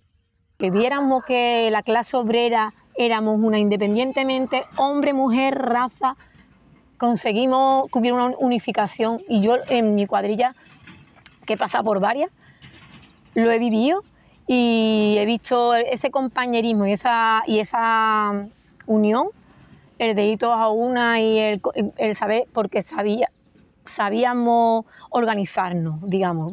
Yo aprendí mucho de Agrícola Espino y de Corriente Roja con el conflicto, por eso. Nuestra orientación fue siempre intentar sacar el conflicto del ámbito del campo. Siempre era súper importante decirle, si la gente del campo y la gente de Infoca y los del metal y los de los servicios públicos, por ejemplo en este caso del hospital, que en esa época estaban también en una lucha fuerte, la educación, nos juntamos, los desahucios antes, con la gente de las corralas, vamos a ser más fuertes, porque al final nos estamos enfrentando al mismo gobierno que nos hace las leyes, a las mismas leyes que nos persiguen a nosotros y no a los de arriba, y bueno, generalizándolo, al capitalismo. Nosotros siempre intentamos darle esa explicación política, esa perspectiva global, anticapitalista, de lucha obrera y revolucionaria. Y yo creo que ese paso, pues por ejemplo, en el caso vuestro, y yo creo que, pues, Toñi, creo que eres un ejemplo de eso, en el que podemos personificar eso, en ese tránsito, bueno, pues desde estar en un conflicto concreto a convertirte en militante de Corriente Roja y bueno, hoy en día pues es una de las personas destacadas, implicadas, que más pone voluntad y que más pone militancia en eso.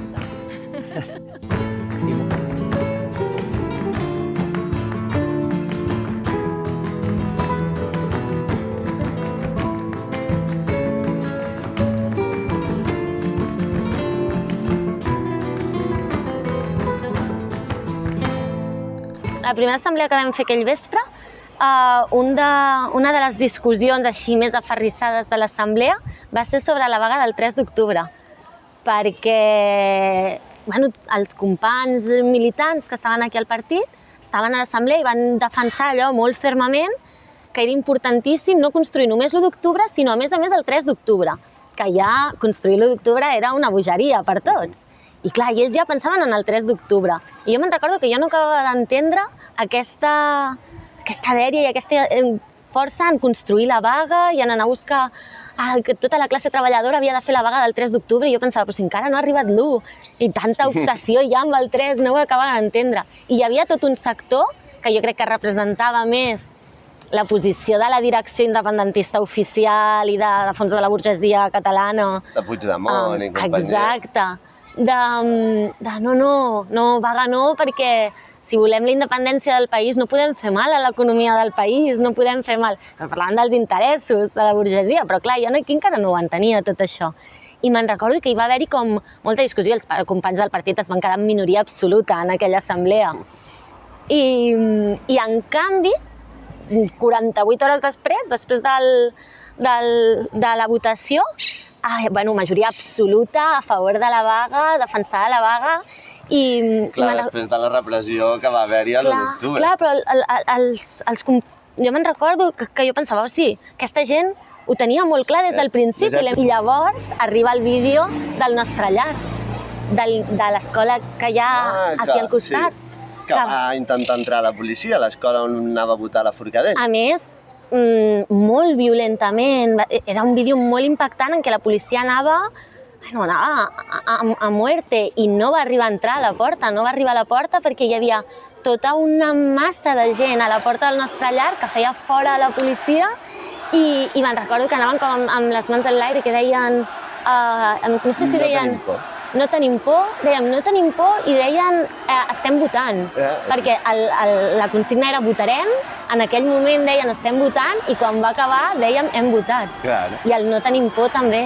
I me'n recordo de totes aquestes imatges de les masses fent fora a la policia i de cop i volta va ser començar a rolar aquells vídeos, 2 minuts abans que arribessin aquells vídeos, si venen ens asseiem al terra, defensa pacífica, 2 minuts abans. Sí, que Esquerra Republicana deia, si venen els deixem passar. Els deixem passar. I Europa ens mira, lo d'Europa ens mira. Quan la gent va veure aquell vídeo de com la policia apallissava la gent, als 2 minuts estàvem fent aquí assemblea per preparar l'autodefensa contra la policia amb una unanimitat de tothom que estava aquí a l'escola, que eren potser, no ho sé, jo recordo centenars de persones. Sí, clar, assemblees enormes. Assemblees increïbles, que és que ocupàvem tot això, hi havia gent en el pati de futbol perquè no hi cabíem i tothom tenia claríssim que s'havia d'organitzar l'autodefensa i que aquí no entrava ni Déu. I això va canviar en qüestió de 2 minuts, de veure el vídeo i la gent va dir no, les urnes es defensen i l'autodefensa és legítima però sense cap dubte. I me'n recordo de començar a organitzar que per sort, no sé si perquè no hi havia interès, jo crec que tenien molt clar quins eren els objectius, però crec que encara que haguéssim volgut entrar en aquesta escola, després de veure els vídeos i de com es va omplir aquesta escola, o sigui, la força que hi havia aquí hagués estat impossible entrar, jo crec, perquè estava molt clar i hi havia moltes ganes de defensar-ho.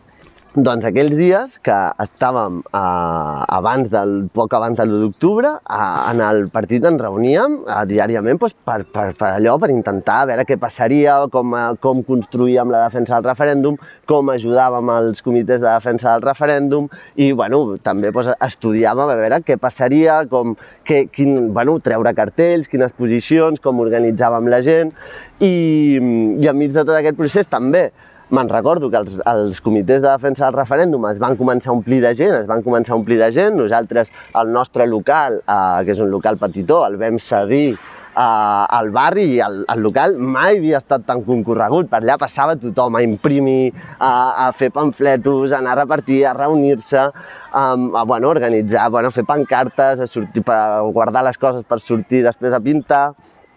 I els comitès de defensa del referèndum s'omplien.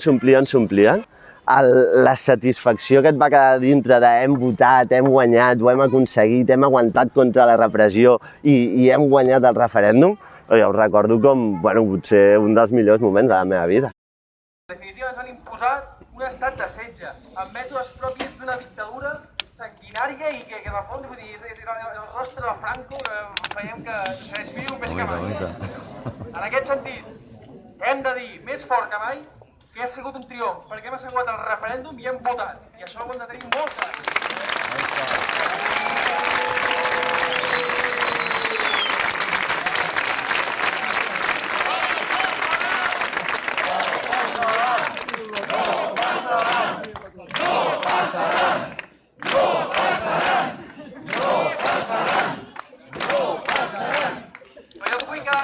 Crec que hi ha alguna cosa que és molt important que entenguem, que és que aquest referèndum no ens l'han fet.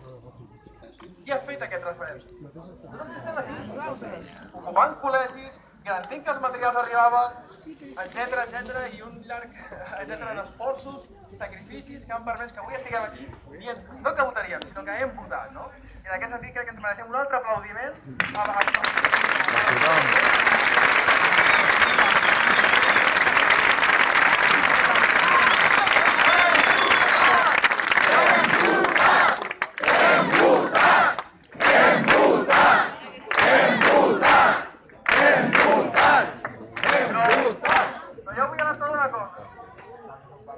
Seria un error, almenys el que penso jo i el que pensa Corrent Roig, si diem que avui és el final.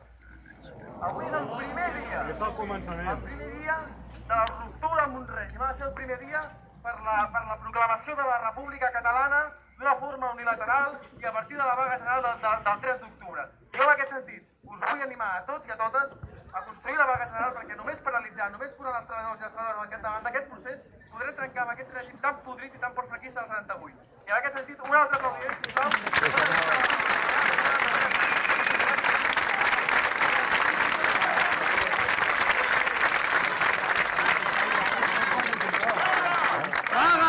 Vaga general! Vaga general! Vaga general! Entenia aquest paper de tot el conflicte de l'1 d'octubre com la peça que més posava en jaque el règim del 78 en general, no? I que per això tenia molta força i s'havia de no només respectar, sinó més defensar a nivell d'estat, perquè no era respecte a l'autodeterminació, era defensa del referèndum de Catalunya. Clar, per nosaltres és imprescindible la unitat de la classe obrera per qualsevol transformació social, inclús per poder tirar endavant la República Catalana. I per això, en aquest sentit, sí, mentre aquí defensàvem literalment, ficant els nostres cossos, el dret a autodeterminació, però cridàvem a la unitat de repúbliques ibèriques... Que a alguns sectors no agradava. A Madrid cridàvem el dret a autodeterminació del poble català i ens barallàvem en contra aquells que defensaven la unitat forçada, perquè clar, nosaltres estem per la unitat, però la unitat voluntària. Si aquesta unitat no és voluntària, no serem nosaltres qui la forçarem en base a repressió i això no és unitat, és subyugació. Han pretendido quebrar la unidad de España.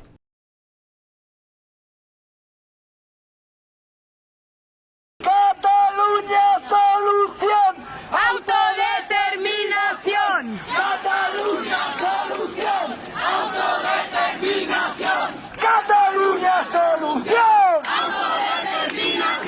Nosotros en Corriente Roja no somos independentistas, pero está claro que el pueblo catalán tiene todo el derecho a decidir cuál quiere que sea su vinculación y su relación con el Estado español. Me acuerdo que en los días previos al referéndum no había mucha simpatía en Madrid por todo lo que estaba pasando en Cataluña. Todo cambió ya cuando se vio la represión que utilizó el Estado con la policía contra la gente cuando defendía las urnas y los votos. Entonces ahí ya empezó a cambiar un poco la cosa, la gente mostró muchísima más solidaridad con el pueblo catalán ante esa brutalidad policial. Todo eso permitió poder hacer una concentración en la Puerta del Sol al día siguiente del referéndum, que fue bastante grande, mucha participación de la gente joven. No se entendía cómo se había hecho esa represión tan brutal por parte del Estado contra el pueblo catalán por el mero hecho de querer votar i defender unes urnes. El règim del 78, apoyat en la monarquia, mai serà... O sigui, mai permetrà el dret a decidir de qualsevol poble de l'estat espanyol. I l'única forma és el que nosaltres exigíem, que era defensar les fronteres, proclamar la República Catalana i mantenir la proclamació, organitzar i instruir a la població per poder defensar les fronteres i poder garantitzar la defensa de la independència, perquè és el que es havia votat democràticament. El poble en general, a l'1 d'octubre, la gran majoria estava disposadíssim a defensar la República Catalana. Què és el que passa? Que tots aquests dirigents que es van fer dir independentistes i que encara ara es fan dir independentistes, això li suposava un desgavell en els seus interessos i des d'aleshores han anat retrocedint. Arribats en aquest moment històric i com a president de la Generalitat, assumeixo en presentar-los els resultats del referèndum davant de tots vostès i davant dels nostres conciutadans el mandat del poble que Catalunya esdevingui un estat independent en forma de república. Això és el que avui fem amb tota solemnitat per responsabilitat i per respecte. I amb la mateixa solemnitat, el govern i jo mateix proposem que el Parlament suspengui els efectes de la declaració d'independència per tal que en les properes setmanes emprenguem un diàleg sense el qual no és possible arribar a una solució acordada. Acceptar el 155 va ser acceptar les eleccions imposades per l'estat espanyol. I aquí ja va ser la culminació que des d'aleshores tota Esquerra Republicana, el que és ara Junts per Catalunya, i això ha anat amb una política totalment autonomista i la gran desgràcia en tot això és que la CUP ha sigut incapaç de plantejar una alternativa pròpia i de desvincular-se de tota aquesta gent. I ara el panorama és aquest. La independència avui sembla una cosa impossible i fa 2 dies la teníem a tocar.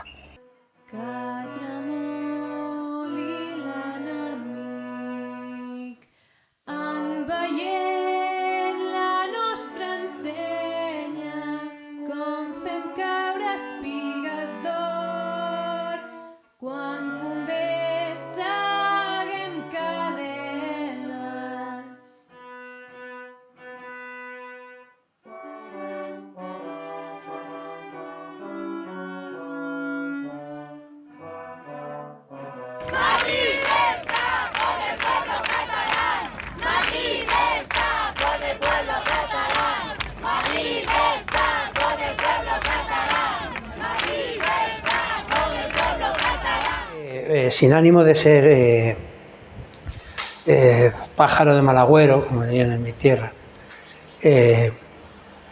yo creo que los años venideros son años muy difíciles. Son muy difíciles y especialmente creo que van a ser más difíciles para la gente más joven, ¿no? Porque son años de crisis. Este sistema ha entrado en un bucle donde las guerras, el cambio climático, la crisis energética, la precariedad es el pan de cada día, ¿no? Incluso siempre estamos hablando de un país que es un país de los que se llama del primer mundo, ¿no? Y para ser del primer mundo, pues está jodido el mundo, porque si nosotros somos el primero y ves cómo está la sanidad, y ves cómo está la educación, y ves cómo está la precariedad en el trabajo, ¿no? Y ves la cantidad de gente que huyendo de la miseria viene a este primer mundo y pierde la vida intentando cruzar el estrecho.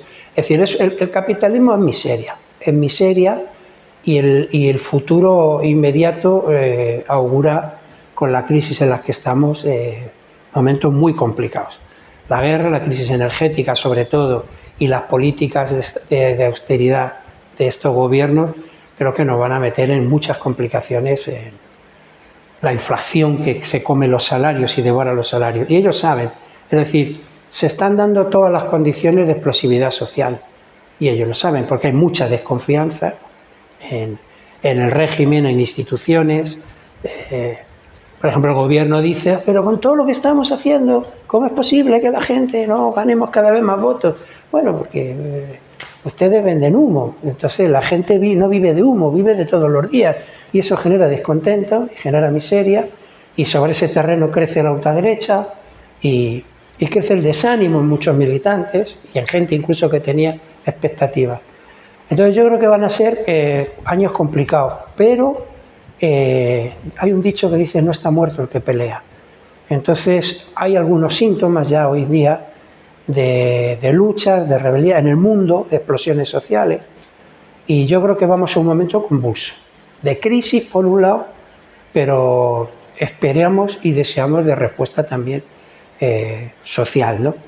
Y en ese sentido creo que vamos a un proceso donde es muy importante que una organización, por más modesta que sea, como la nuestra, sea parte de esas luchas, sea parte de explicar y defender una y otra vez una salida revolucionaria a esa situación y de levantar un programa que lleve a la gente a transitar este puente que tiene que cruzar entre la miseria de hoy y la sociedad por la que luchamos, y el gobierno que queremos, el de los trabajadores y el pueblo, y hay que trabajar mucho en esas cosas. Son años de lucha, de pelea y de construir ese programa y de seguir construyendo nuestra organización con la clase obrera y con la juventud. Eso es un poco el futuro más inmediato. Es que tú no te tienes que preocupar tanto por eso porque la política es para mayores. Y decía, bueno, sí, la política es para mayores, pero la política sí se está preocupando por mí y sí que me está afectando a mí. Entonces, yo no debería preocuparme por algo que me está afectando en primera persona. Es una característica de la juventud a nivel mundial que queremos cambiar el mundo, ¿no? Cuando vemos injusticia social. Entonces, bueno, yo creo que el papel de la juventud en general en muchísimas movilizaciones como la lucha contra el machismo, en la lucha por los derechos LGTB, en la lucha contra el cambio climático, el 1 de octubre en Cataluña o la lucha antifascista en Andalucía, es un papel protagonista y muchas veces la chispa que incendia la movilización y el cambio social, ¿no? Es interesante de por qué los estudiantes entramos en un partido obrero, ¿no? que muchas veces no es una respuesta tan evidente. Primero creo que tiene que ver con una cuestión de que en cualquier equipo deportivo hace falta una cantera que asegure el futuro y la existencia biológica de ese equipo, ¿no? O sea, al final, si los militantes más veteranos no cumplen el objetivo revolucionario de cambiar el mundo hoy, pues que se pueda asegurar en un futuro, ¿no? Y en segundo lugar, parece complicado, ¿no? Pero que al final los estudiantes de hoy serán, o algunos ya somos, los trabajadores del mañana, ¿no? Entonces, al final, si nosotros no somos los primeros en defender las condiciones de nuestros compañeros trabajadores, no solo estamos faltando a la solidaridad, sino que además no estamos asegurando unas buenas condiciones de trabajo y unas buenas condiciones de vida mañana. Y por eso a mí siempre algo que me ha encantado de Corriente ha sido la tradición que tenemos de, bueno, pues poner en nuestra prensa todas las luchas obreras que hay, hacer cajas de resistencia en institutos y universidades para las huelgas, invitar a nuestros compañeros de clase a los piquetes y a las manifestaciones, porque bueno, tiene que ver con que al final, si no nos está afectando ahora, sin duda nos afectará en un futuro los ataques a nuestros compañeros trabajadores, ¿no? Y los ataques de la educación han sido muchos estos años, ¿eh? Sí, la verdad es que sí, o sea, la privatización que ha habido estos años las facilidades que les han dado sobre todo a colegios privados y tal, de un montón de ayudas, un montón de beneficios, o sea, ha sido increíble. Y esto como para hacer todavía que la juventud de la clase obrera sea más precaria y las universidades estén muchísimo más elitizadas, y al fin, o sea, es que se ve con las pruebas que tenemos para entrar a la universidad. Han sido muchísimas trabas lo que se le han puesto a la juventud de la clase obrera para poder estudiar. O sea, un movimiento estudiantil que escuche, sea de la mayoría de los estudiantes y las estudiantes, no solo de los que se pueden permitir tener una vida en condiciones, sino de la mayoría de los estudiantes de la clase trabajadora.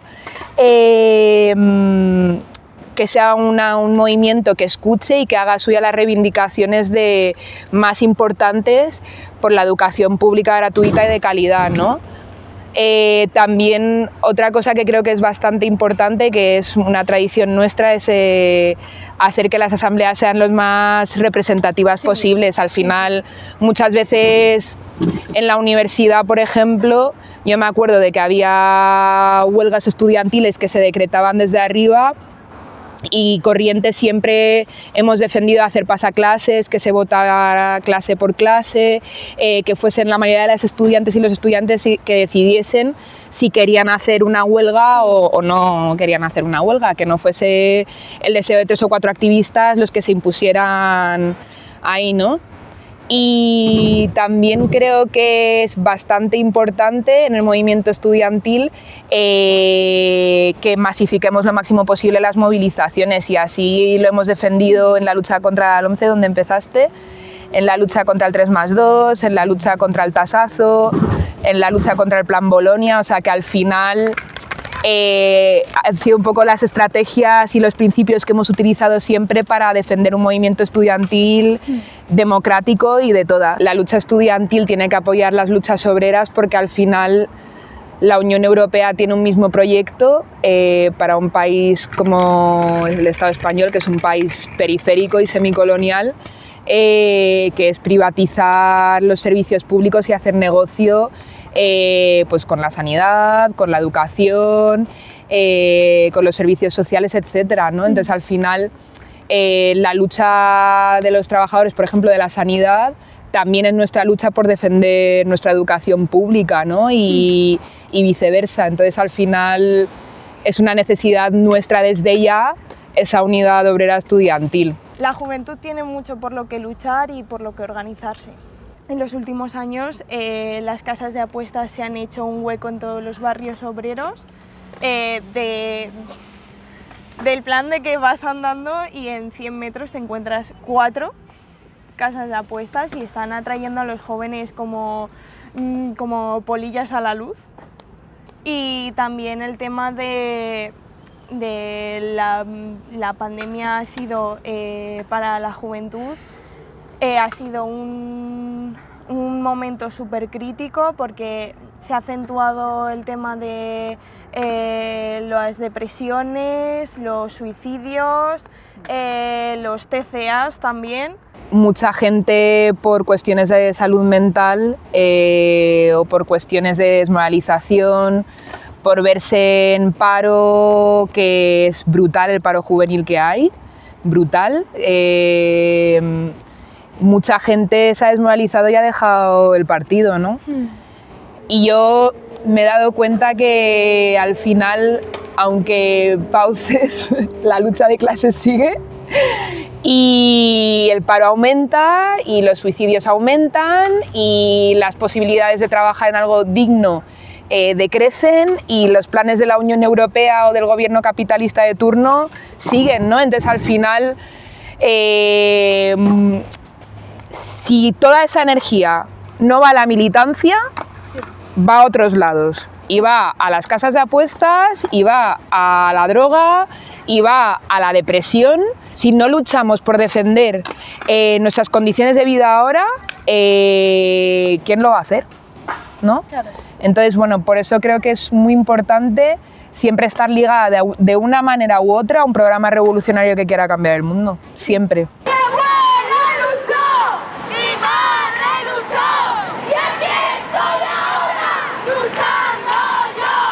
En realidad, cuando uno se lleva toda su vida militando, lo peor que le puede pasar es mirar para atrás y no ver a nadie. Entonces, cuando uno ha dejado toda su vida en esto y mira para atrás y ve gente joven que sigue, primero es un enorme motivo de satisfacción, ¿no? Y de gratitud. Yo creo que eso es importante. Mira, yo empecé a militar cuando tenía 13 años. Debía ser el año 69, 70. Era un chaval, yo estaba en el instituto de mi barrio. Venía de una familia, mi padre era comunista y pasó 5 años en la cárcel. Y en mi casa se había vivido la represión, tanto que en mi casa no se podía hablar de política, por el miedo que había, ¿no? Y entonces yo empecé a militar muy joven. Cuando nosotros empezamos a militar muy joven, digo nosotros porque éramos toda una generación de chavales de barrio, de un barrio obrero. Para nosotros la revolución era una cosa que además estaba cerquita porque el dictador ya era muy viejo, se iba a morir, y para nosotros era acabar con este régimen y ya empezar la lucha por el socialismo, ¿no? Bueno, lo que nos tocó después de vivir se parecía muy poco a lo que eran nuestros sueños como jóvenes, ¿no? Y eso sí generó toda una generación que se hundió anímicamente, vio defraudada su... Y una de las primeras cosas que uno aprende es que la vida, la lucha revolucionaria y el partido se construyen como la vida. La vida no es lineal, en nada la vida es lineal. La vida tiene sus subidas, sus bajadas, sus momentos de euforia, sus depresiones, sus momentos donde te va mejor, sus momentos donde estás jodido, la gente se enamora, se desenamora. Es decir, todo fluye, sube, baja, y la lucha es así. La lucha es así. Y hay momentos de ascenso y hay momentos de reflujo. Y hay momentos de victoria, pocos, y muchos de derrotas. Y el partido se construye con todos esos caminos y aprendiendo en todos esos caminos, ¿no? La historia nos enseñó, por ejemplo, se habla muchas veces del partido bolchevique que hizo una revolución y entonces él estaba... Bueno, el partido bolchevique prácticamente desapareció después de la derrota de 1905. Quedó reducido a un puñado de cuadros, muchos de ellos exiliados en el extranjero, y otros que sobrevivían en las fábricas, como activistas en la fábrica. Pero fue un partido que quedó prácticamente destruido. Y sin embargo logró recomponerse por sus convicciones, por su programa, por su lucha, porque la dirección, pese a todo, nunca desistió de seguir construyendo ese partido, ¿no? Entonces yo les diría que es humano entender que, por ejemplo, que haya compañeros y compañeras que se desanimen, que queden abatidos porque las cosas no van como nosotros queremos, pero el partido no se prepara para recibir las cosas como nosotros queremos. Se prepara y se construye para intervenir en la vida como es. Y la clase obrera y la juventud y los oprimidos en el mundo actúan de manera explosiva, muchas veces de manera espontánea. Y el partido se construye para que cuando lleguen esos procesos tú tengas una herramienta que ofrecer y ganar a nuevos activistas, militantes, compañeras y compañeros a esa causa. El partido no se improvisa cuando ya está todo eso, porque para hacer todos esos no necesitan un partido revolucionario. Un partido revolucionario se necesita para que todo eso triunfe. Y eso hay que construirlo aprendiendo en las derrotas, teniendo mucha paciencia, porque en nuestra clase, yo siempre le digo a los compañeros, el día que podamos traer marcianos, obreros marcianos o de otro planeta que se descubra que ya son con conciencia de clase, vienen y te los traen, pues encargamos un puñado y hacemos la revolución. Pero la revolución hay que hacerlo con nuestra gente, como es, y como vive, y con sus grandezas y sus miserias. Entonces el partido es tenacidad, tenacidad y tenacidad.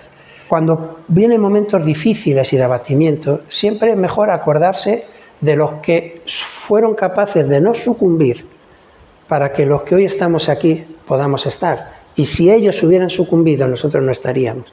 Entonces, por ejemplo, yo cuando veo momentos así siempre me acuerdo pues, de la generación de mi padre, de esa gente que de Antonio, que lo conocí el padre de Ángel, el marido de Tania, Mercader, que le dedicamos incluso la entrada de un libro, cuando él nos decía, yo no perdí una guerra, yo perdí una revolución. Aquella gente no solo perdió una revolución, es que tuvo que aguantar después 40 años de dictadura, de suplicios, de cárceles, de persecución, y aquella gente a su manera no cejó nunca en su empeño. Me acuerdo mucho de la gente de los trotskistas que morían por miles en los campos de concentración, en los gulag, del estalinismo. Y aquella gente, por ejemplo, organizaba debates políticos en esos gulags y escribían hasta documentos en papelitos chiquititos, ¿no? Hacían debates apasionantes y aquella gente nunca perdió la esperanza ni nunca perdió el sentido de la lucha. Entonces hay que acordarse de todo eso y sobre todo hay que dejarse tener más confianza en lo que pensamos y prestar menos oídos a las tonterías que nos vienen de un sistema que tiene que defender que es eterno, que siempre será así y que las cosas no se pueden cambiar. Entonces yo lo que le diría a la gente más joven es que trabaje siempre con esa perspectiva. Esta sociedad solo nos va a dar, como diría Durruti, miseria y vamos a tener que levantar una sociedad nueva de la miseria. Si nosotros no lo vemos, que lo vean los que vienen detrás, pero ningún sistema nos lo van a regalar, no va a acabar con la explotación por ciencia infusa y para eso hace falta una herramienta que es el partido. Y los compañeros que a veces ahí en su debilidad se apartan, aunque siguen de corazón siendo del partido y sus acuerdos, decirles que hay que estar, porque el partido solo no se mantiene. Es una desgracia que un día uno vuelva y no encuentra aquellos que cree que va a poder encontrar. Entonces siempre hay formas de ayudar, siempre hay formas de contribuir, a veces con mucha más energía, más dedicación, a veces por circunstancias de la vida un poco menos, pero hace falta construir ese partido. Y entonces yo creo que sí, que la palabra es esa, tenacidad, tenacidad y tenacidad. León, ¿tú dirías que la militancia es una cosa solo de la juventud? No. La militancia no tiene por qué ser solamente la juventud, es muy importante la juventud, pero desde luego hay que seguir, o sea, hasta el final, o sea, no se puede permitir. Esto no es cosa de 2 días, esto es cosa como el capitalismo no para, nosotros no podemos parar. Todo lo que no paremos nosotros, el capitalismo avanza.